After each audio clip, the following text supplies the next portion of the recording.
Tervetuloa tänne Laipanmaalle ja Rajalan kämpälle Kangasalle. Tää Rajalan kämppä on metsätyömieskämppä, joka rakennettiin joskus 40-luvun lopussa, muistaakseni UPM:n toimesta. Elettiin suurten metsähakkuiden aikaa ja tänne tarvittiin lisää kämppiä metsätyömiehille. Ja sitten tämmönen tänne pystytettiin. Yhdessä tämmöisessä kämpässä saattoi nukkua jopa 40 työmiestä, eli hajut ja varmaan kaikki muukin on ollut kyllä sitten sen mukaisia. Tää Laipanmaan alue täällä Kangasalla, niin tämähän on hyvin pitkälle yksityisten maanomistajien omistamaa metsää, mutta kuitenkin pitäisi olla aika monipuolinen, joskin sitä ihan ikimetsää täältä ei löydy. Ukkonen tuo vähän taustalla jyrisee ja pieni sateen uhkakin on olemassa, mutta toivotaan, että isommilta vesisateilta kuitenkin vältytään. Ainakin toistaiseksi ei ole liian kuuma, mutta ilma on kyllä vähän hiostavaa. Tervetuloa hei kaikille mukaan reissuun.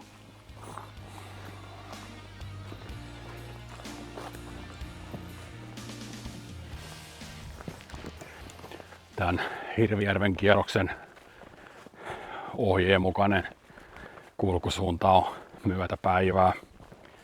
Ja lähtöpistekään ei ole tää Rajalan kämppä, kun tää oikeastaan ei tähän Hirvijärven kierrokseen kuulu. Mutta nyt kierretään vastapäivää ja tämmöisellä pienellä muunnelmalla tehdään tää patikointi. Johtuen ihan siis siitä, että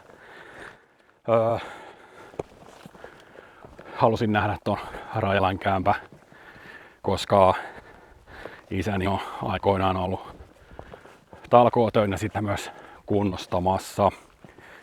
Ja mulle tää Laipanmaa niin on ihan vierasta paikkaa, eli en ole täällä kyllä koskaan aikaisemmin ollut. Vaikka itsekin asun täällä Pirkanmaalla ja tuo Tampereen suunnalla. Mutta katsotaan nyt, että minkälainen päivä tästä oikein tulee, että mitä Laippa meille tarjoaa, että täällä kyllä pitäisi olla ihan mielenkiintoistakin katsottavaa, vaikka puhutaankin ihan tämmöisestä tavallisesta talousmetsästä.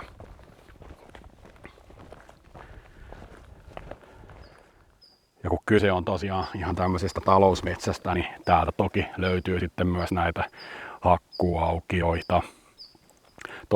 Äsken kun sanoin, että en ole aikaisemmin täällä Laipassa käynyt, niin perunkin heti puheeni. Olen itse asiassa täällä kyllä käynyt, mutta on silloin ollut joku 5-10-vuotias. Eli aikanaanhan tää oli Pirkanmaan kuukkelialuetta ja niitä silloin täällä rengasteltiin. Tai siis en minä rengastanut, isäni rengasti. Ja silloin myös on täällä käynyt, mutta tosiaan kun nykyään ei kuukkeleita enää Pirkanmaalla juurikaan ole, tai ei ainakaan pesiviä sellaisia käsittääkseni, niin sitten sekin hupi on jäänyt. Tuolla takana, niin en tiedä kuuluuko, mutta metsäkirvinen varoittelee, yksi metsiemme yleisimmistä linnuista.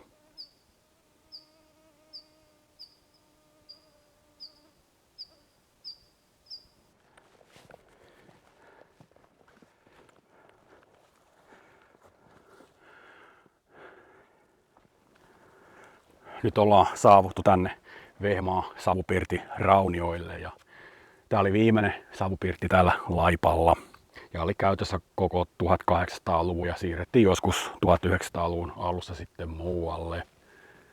Aika jännää, että entisaikojen ihmiset on sitten tämmöisissä oikein asunut. Silloin on tuo elämä ollut vähän erilaista. Äsken sanoin, että mukava kävellä, kun ei ole liian kuuma, niin perutaan heti puheet myös sen osalta nyt heti tässä näin, koska täällä on aivan tolkuttoman hiostava ilma. Ja tuolla koko ajan taustalla vähän ukkonen jyrisee, eli hyvin todennäköisesti tässä kyllä nyt sitten saadaan vielä joku ukkoskuuro päälle.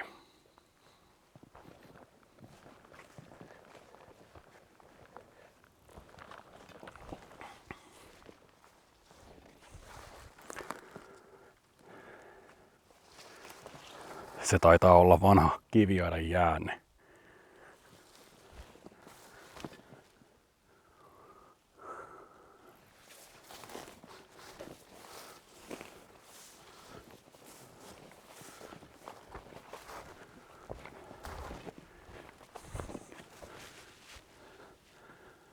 Tätä alun luontopolkuosuutta leimaa tämmöiset infotaulut, jossa kerrotaan metsästä ja se hoidosta, minkälaista metsää on ollut ja minkälaista metsää on nyt.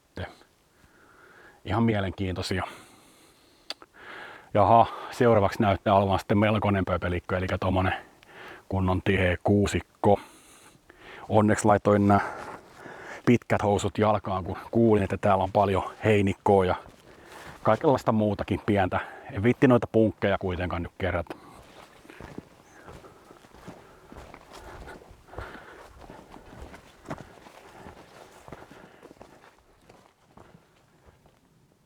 No niin, en tiedä pitäisikö olla huolissaan, mutta täällä on varoitustaulu metsän peitosta. Kun astut tästä eteenpäin, voip saattaa sua harakka tai haltija. On metsä hiljaa, mut katsot tuonne päin. On siellä Mielikki vai Tapio, joka on tän metsän vartija. Ken metsänpeittoon joutuu, ei ehkä koskaan palaa entiselleen. Tämmönen suomalainen mytologia on kyllä mun mielestä hyvin mielenkiintoista, mikä metsiin liittyy.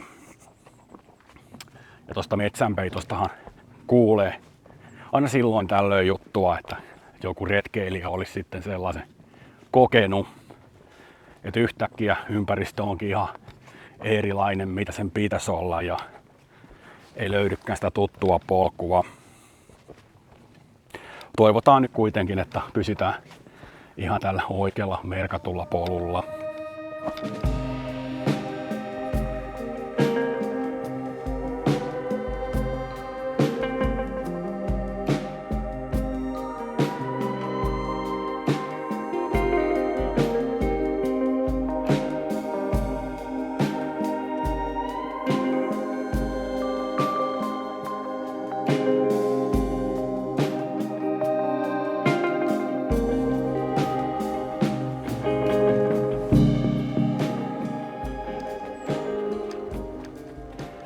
Nyt ollaan saavuttu tämmöiselle metsätieosuudelle ja näitähän tähän reittiin kuuluu, eli ei voi mitään. Kattelin vähän etukäteen tästä Laipanmaasta ja reitistä, niin jotkut oli valitelleet sitä, että tää on aika huonosti merkattu osittain. Mutta kyllä mä nyt ainakin vielä olen toistaiseksi noin merkit nähnyt, mutta tarkkana varmasti täytyy olla ja katsotaan, että mitä tuolla edempänä sitten oikein on.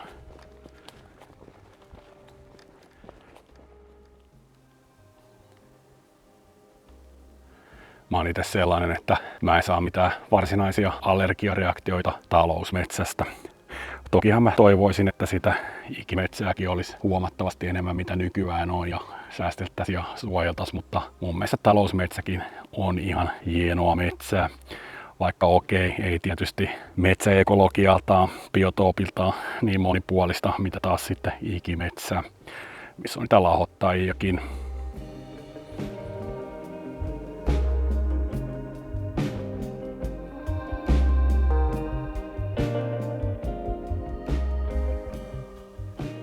Ja löytyyhän täältä reitiltä myös muutamia komeita kelojakin. Tuolla oli äsken myös lehtipuita, vaikka tässä nyt näitä kuusia onkin. Ei näy kuitenkaan pökkölöpesijöitä. Ja pökkölöpesijähän voi olla myös muukuttiikka, eli myös monet tiaiset tekevät jopa myös itse pesäkoloja.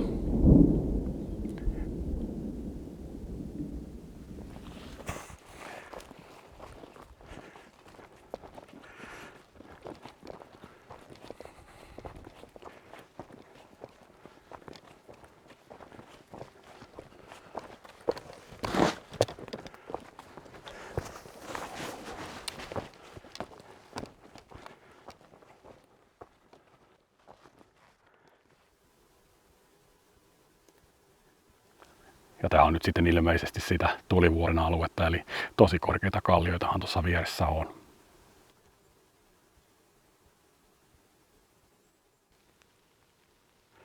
Nyt ollaan saavuttu tähän Vähähirvijärven rantaan ja yhden mökin mä tuolla vastarannalla näen, mutta en kyllä muita. Saatiin nyt sitten myös se pieni vesisade tässä päälle, eli no ainakin hiki vähän lähtee ton veden mukana. Ja minkä kesä kastelee, niin sen piip kuivaa. Joskin sitä piip ei ole kyllä nyt sitten mukana.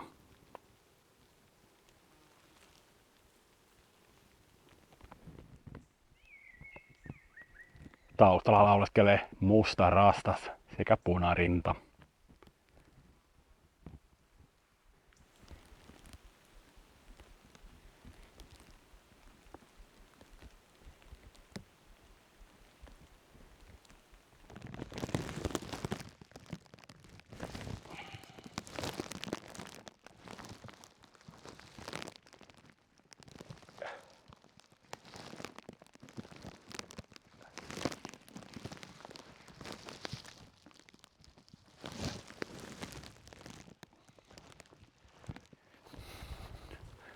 Sain tossa äsken aivan mielettömän sadekuuron päälle, eli ehdin kyllä heittää ton sadeviitan aika nopeasti tohon päälle, mutta nyt kun selkeästi toi lämpötilakin on vielä noussut, tai nousi ennen tätä sadetta, nyt se on vähän laskenut, niin on semmonen aika niinku nihkeä olo.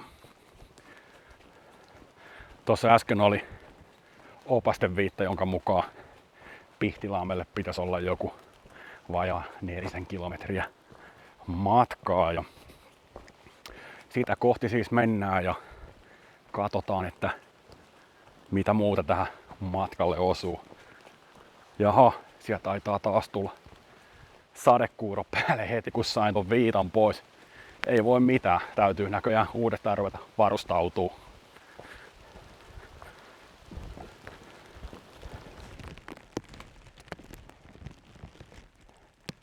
Iso Hirvijärvi. Joo, vettä näköjään nyt sitten tulee vähän enemmänkin, mutta ei voi mitään. Retkeily on joskus tämmöstä. Ja tuntuu, että nykyään kun katsoo ton säätiedotuksen, niin aika monesti menee pieleen. Ei pitänyt siis sataa alun perin oikeastaan yhtään mitään. Mutta ei anneta tää haitata.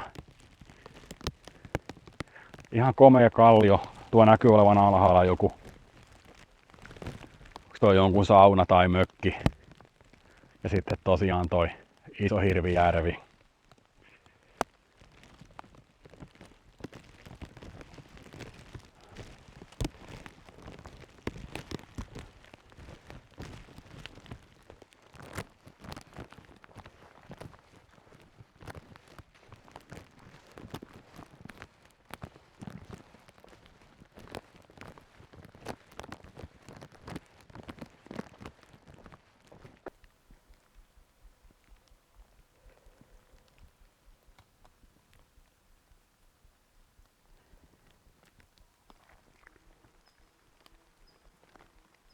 Ihan kivan näköinen pieni suo löytyi täältä matkalla Korppivuorelle. Sammalsuo.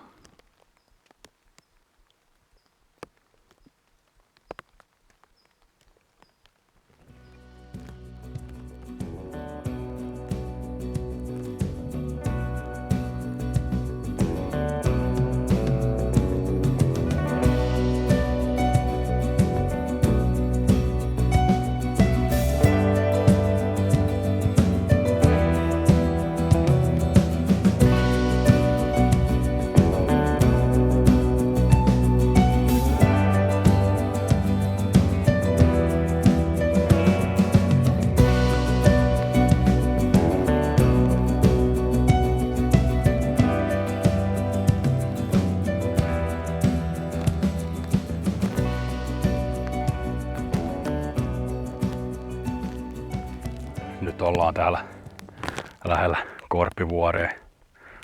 Itse vuorella varmasti jo. Ja taustalla laulaa sääksi eli kalasääski. Toivottavasti kuuluu.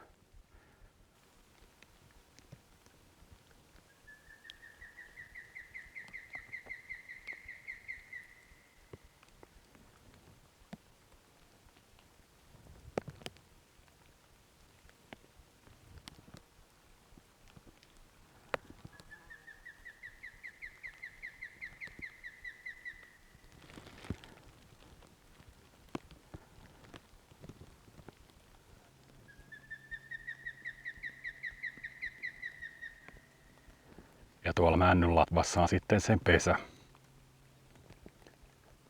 Ei varmasti näy laajakulmaa, mutta jos nyt jotain saatte selvää.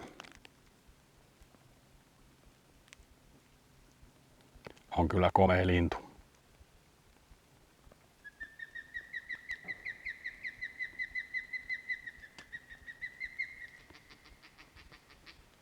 Ja nyt lähti.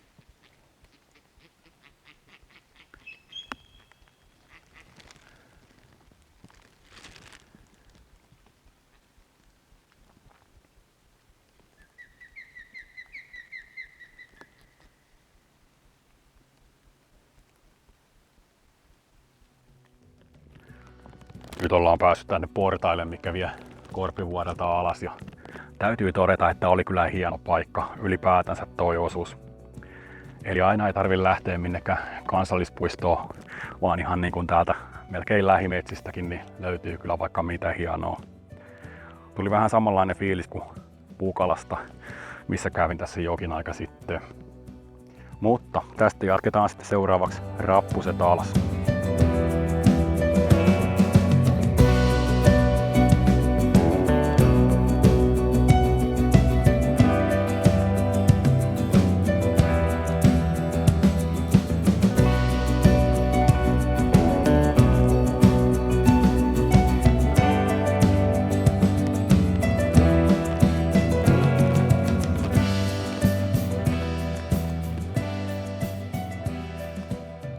Nyt ollaan saavuttu tämmöiselle ihan pienelle suoperäiselle Sadinlammelle.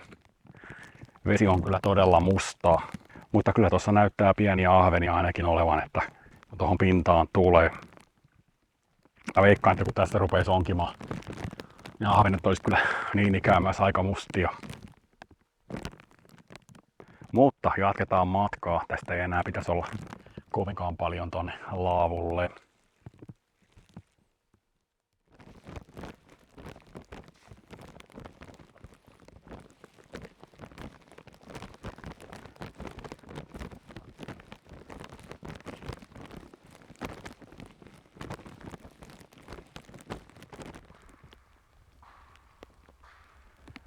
Täällä olikin sitten näköjään toinen pysäköintialue ja hirveä meteli.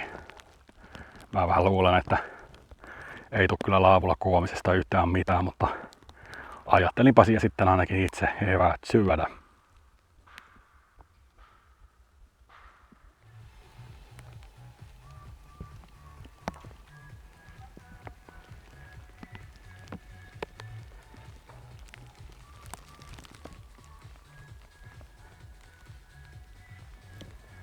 Jaha, meikäläinen jää sitten tähän alemmalle nuotiopaikalle, mutta tulia en tee, kun täällä sataa vähän väliä vettä. Tuolla ylemmällä paikalla niin näyttää olevan joku venäläinen seurue, joka pitää hauskaa.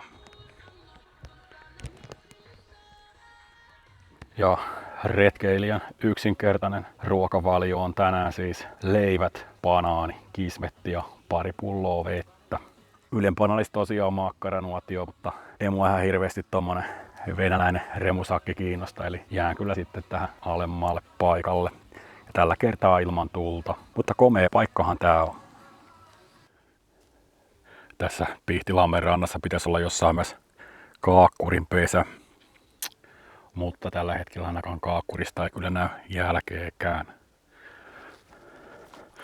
Nyt on syöty ja sitten lähdetään seuraavaksi eteenpäin. Eli reitti jatkuu Pihtilammen oikeeta reunustaa. Eipä siinä mitään, takaisin reitille. Nyt vielä pakko semmosena huomautuksena tähän purkautua, että jos lammella pesii kaakkuri ja meteli on tota luokkaa, niin mä vähän luulen, että kaakkuri ei ihan kauhean kauan siinä lammella kyllä pesi. Eli mun mielestä, ja tää nyt on ainoastaan mun mielipide, tämmönen paikka on ehkä vähän väärä bilettämiseen. Mutta Mutta se nyt on vaan mun mielipide ja älkää ottako niin kirjaimellisesti kaikkea mitä minä sanon. Ihan hieno paikkahan tää on. Jos olisin itse 25 vuotta nuorempi, niin olisin voinut tässä kyllä varmaan itsekin pilettää asiaa sen enempää ajattelematta, mutta tietysti tämmönen jälkiviisaus ja muu vastaava niin aina tietyllä tavalla myös kehittävää. Mutta mä jatkan tästä nyt eteenpäin ja tässä on ihan komeet pitkokset, mitä pitkin mennään, ainoa vaan, että nämä on pirun liukkaat näin sateen jälkeen.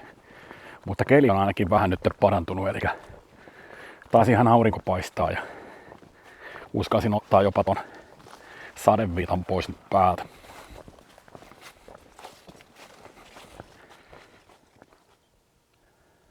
Ja siellä se kaakkuripariskunta on melkein vastarannalla. On kyllä hienoa nähdä kaakkuri. Kuikkien aina näkee silloin tällöin. Ainakin laulun kuulee. Mutta kaakkuri on pikkasen harvinaisempi. Ja kaiken lisäksi kun nyt miettii, niin tämä on oikeastaan ihan täydellisen kokoinen lampi kyllä kaakkurille. Että kuikalle vähän turhan pieni kokoinen lampi, mutta kaakkurille oikein sopiva. Eipä tarvitse sitten kahden Suomen kuikkalinnun katsella toisiaan. Toi oli palokärki.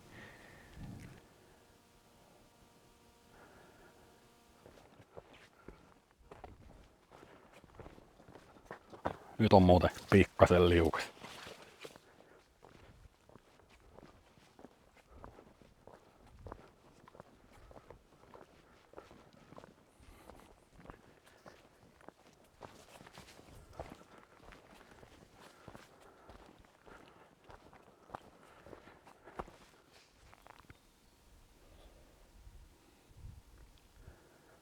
Ja näettekö mikä siellä on vastarannalla mättään päällä? Joutsen eli kyyknus. Samalla lammella pesi sitten joutsen ja kaakkuri. Ja laulujoutsen siis kyseessä. Täältä Isolaipan risteyksen vierestä löytyy tämmönen vanha autoromu. On sen verran huonossa kunnossa, että en kyllä nyt pysty nopeasti tunnistamaan, että mikä mahtaa olla kyseessä. Mutta veikkaan, että tää nyt ei enää mene niinku tunnihommana. Niin kuin aina yleensä kaikki auto- ja kaksipyöräishommat, ainakin jos täytyy naisväelle perustella, että minkä takia menee talliin, niin ainahan se on se tunnihomma vaan.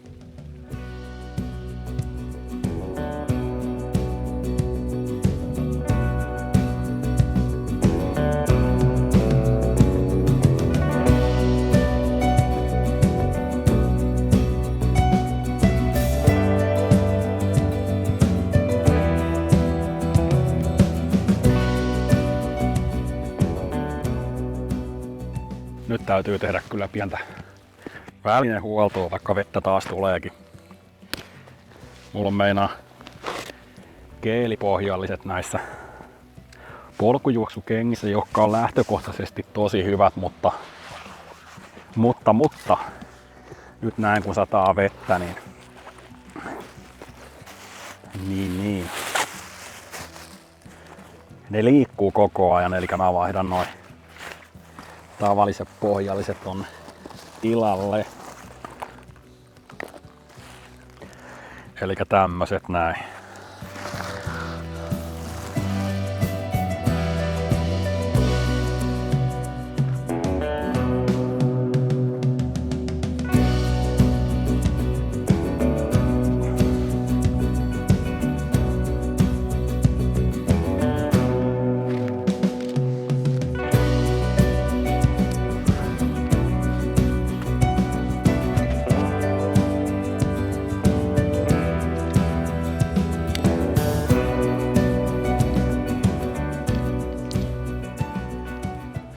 Jos joku ihmettelee, että mikä tää pussukka oikein on, mikä mulla tuossa rintaremmissa on, niin tää on siis karttalaukku. Eli täällä on muovin sisällä kartta. Lisäksi mulla on kännykkä siellä ja yksi linssin suoja, minkä mä otin irti, kun rupesi huurtuun niin paljon johtuen sateesta ja sitten nuo aurinkolasit, joita nyt ei tällä hetkellä kyllä tarvi. Aika vaihteleva keli ollut kyllä tänään. Voisi sanoa näin, että on 80% satanut vettä ja 10% melkein satanut ja 10% paistanut aurinko. Mut jatketaan taas matkaa.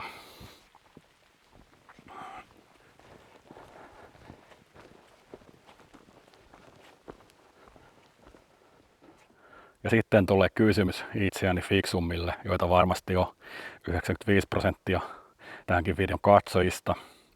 Eli kun tuossa lukee, että Rajalan kämppä 2.9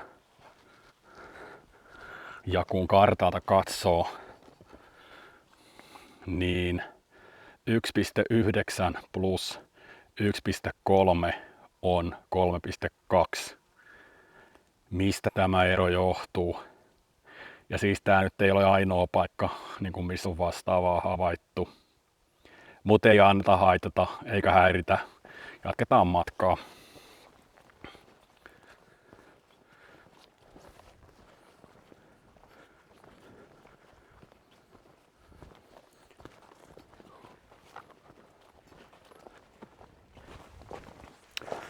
Ja taas paistaa sitten aurinko, eli näin se sää täällä Suomessa vaihtelee. Jo hei etukäteen pahoittelut siitä, että olen kuvannut tällä reissulla aika vähän, johtuen ihan tästä sateesta. Eli vaikka nämä kalusto pitäisi olla veden pitävää, niin kuitenkin kun vähän enemmän ruvennut sataa, niin olen vetänyt sitten suojahuppuun.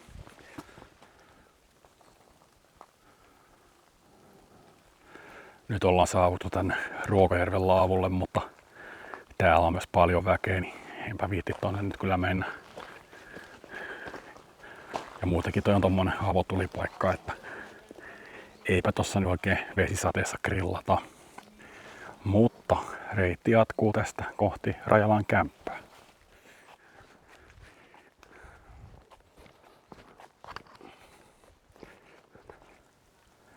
Ja sitten kun käveltiin 100 metriä tänne Ruokojärvelle, jossa pitkokset vievät suoraan järveen, tai ehkä tuossa on ollut joku laituri, niin vesisade melkein loppu. Eli tämmöistähän tää keli on tänään ollut, että vähän väliä sataa ja välillä jopa vähän se aurinkokin paistaa.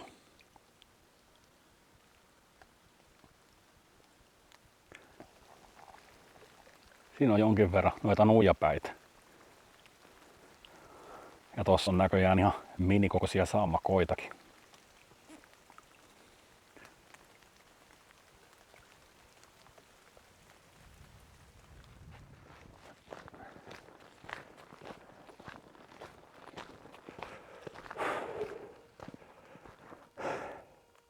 No niin, eli nyt ollaan saavuttu takaisin tänne Rajalan kämpälle, tai oikeastaan Rajalan kämpän riihelle.